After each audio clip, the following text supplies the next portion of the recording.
اعوذ باللہ من الشیطان الرجیم، بسم اللہ الرحمن الرحیم۔ تمام سننے اور دیکھنے والوں کو السلام علیکم۔ دوستو، آج میں آپ کے سامنے حاضر ہوا ہوں ایک نئی ویڈیو کے ساتھ۔ امام حسین رضی اللہ تعالیٰ عنہ کا مزار اور ثانیہ کربلا کا دردناک واقعہ۔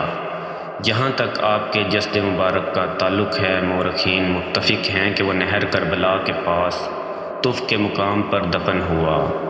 ہم خاک ہو گئے، لیکن ہماری تربت کی خوشبو سے ہمیں پہچانا جا سکتا ہے کہ اس خاک سے بھی مردانگی پھوٹ رہی ہے۔ یہ بھی قدرت کی بو الجبی ہے کہ اس پر ستارے حق کا سر کہیں دفن ہوا اور دھڑ مبارک کہیں دفن ہوا۔ جو یہ خیال کرتا ہے کہ کار محبت آسان ہے، اسے چاہیے کہ پہلے مجھے دیکھ لے کہ میرا پیکر خاکی انجام محبت کی زندہ تصویر ہے۔ یہ ہے وہ صلہ جو پرستاران حق کی دنیا والوں نے دیا ہے۔ تاریخ گواہ ہے کہ ارباب جا اپنی طاغوتی نبوت کی پیاس ہمیشہ حق پرستوں کے خون سے بجھاتے رہے، اور پرستاران حق بھی ہمیشہ سچائی کی قربان گاہ پر اپنی جانوں کو حقیر ترین متاع سمجھ کر بے دریغ نچھاور کرتے رہے۔ حق ان کی نگاہ میں جان سے عزیز تر ہوتا ہے۔ اے محبوب حقیقی، تیرے چاہنے والوں کو جان کی کیا پرواہ، اہل و عیال اور گھر بار کی کیا پرواہ۔ آپ دیوانگی کا صلہ دو جہان عطا فرماتے ہیں، لیکن تیرے دیوانے کو دو جہان کی کیا پرواہ۔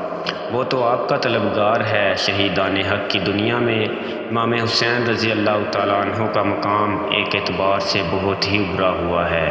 کسی نے حق کی خاطر خود زہر کا پیالہ پی لیا، کوئی قید و محن کی سختیاں زندگی بھر جھیلتا رہا، کوئی تنہا پھانسی پر لٹک گیا، مگر حسین رضی اللہ تعالیٰ عنہ کا معاملہ ان سب سے مختلف ہے۔ اس نے اپنے گھرانے کا ایک ایک فرد اپنی آنکھوں کے سامنے کٹوا دیا۔ اس نے اپنے بچوں کے لاشیں خاک و خون میں تڑپتے ہوئے دیکھے۔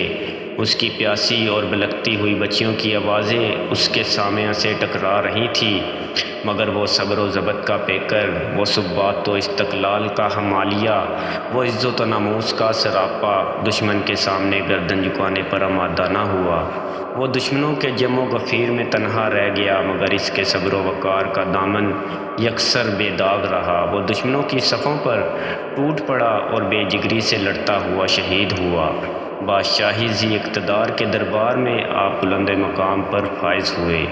تم اعتراف کرو، یہ ایک رلا دینے والی بدبختی ہے کہ پیغمبر صلی اللہ علیہ وآلہ وسلم کا گھرانہ خود اس کی امت کے ہاتھوں ویران ہوا۔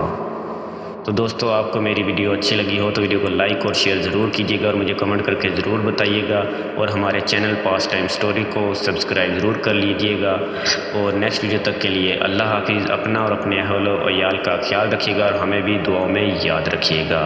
اللہ حافظ۔